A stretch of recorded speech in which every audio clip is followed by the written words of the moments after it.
Mateo Kapitulo 4. Unya si Jesus gihatod sa espiritu sa kamingawan, aron pagatintalon sa yawa, ug sa nakapuasa siya sa kapatan kaadlaw, ug kapatan kagabii gigutom siya, ug miduol kaniya ang maninintal ug miingon, kung ikaw mao ang anak sa Dios, sumulti ka nga kining mga bato, mahimong mga tinapay. Apan mitubag siya og miingon, nahisulat na, dili lamang sa tinapay mabuhi ang tawo, kundili sa tanan nga pulong nga nagagula sa baba sa Dios. Unya gidala siya sa yawa sa lungsod nga balaan, og gibutang siya sa lantawanan sa templo, og nag-ingon kaniya, kung ikaw anak sa Dios, umambak ka sa ubos kay nahisulat na, magasugo siya sa iyang mga manulunda nahatungod kanimo, og pagasapnayon ikaw nila sa ilang mga kamot, aron dili mahipangdol ang imong tiil sa bato. Si Jesus miingon kaniya, nahisulat na usab, dili mo pagtintalon ang Ginoo nga imong Dios.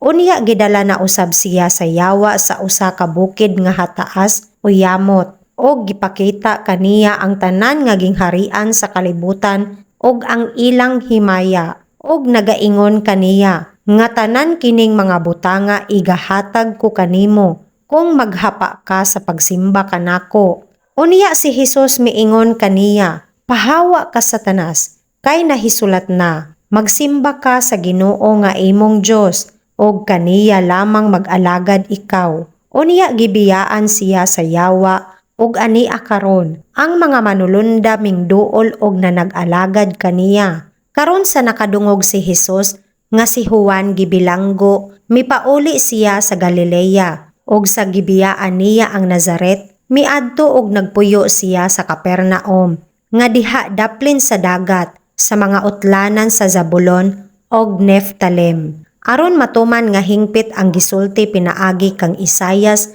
nga manalagna nga nagaingon, ang yuta ni Zabulon og ang yuta ni Nephthalim, paingon sa dagat unahan sa Jordan sa Galilea, sa mga hintel, ang lungsod nga nagalingkod sa kangitngitan, nakakita sa usa ka dako nga kahayag, og sa mga nagalingkod sa dapit, og sa landong sa kamatayon, kanila ang kahayag misidlak. Sukad ni adto misugod si Hesus sa pagwali og pag-ingon, maghinulsol kamo, kay haduol na ang gingharian sa langit. Og sa nagalakaw si Hesus sa ubay sa dagat sa Galilea, hingkit-an niya ang duha ka magsuon, si Simon nga ginganlan si Pedro, og si Andres nga iyang igsuon, nga nagataktak sa pukot sa dagat, kay sila mga mananagat. Og miingon kanila, umari kamo, sunod kanako, og buhaton ko kamo nga mananagat sa mga tawo. Og gilayon mibiya sila sa ilang mga pukot,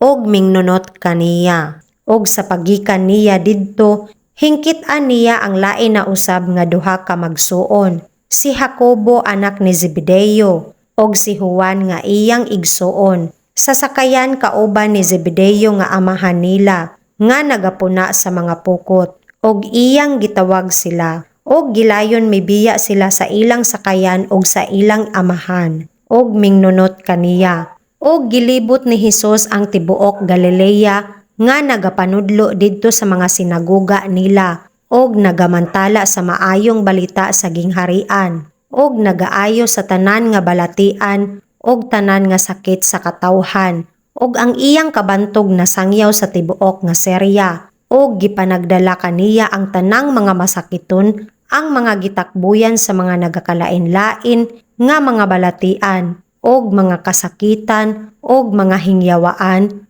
og mga saputon, og mga paralitiko, og iyang giayo sila, og nanagnunot kaniya ang dagkong panon sa mga tawo, gikan sa Galilea, og gikan sa Decapolis, og gikan sa Jerusalem, og gikan sa Judea, og gikan sa unahan sa Jordan.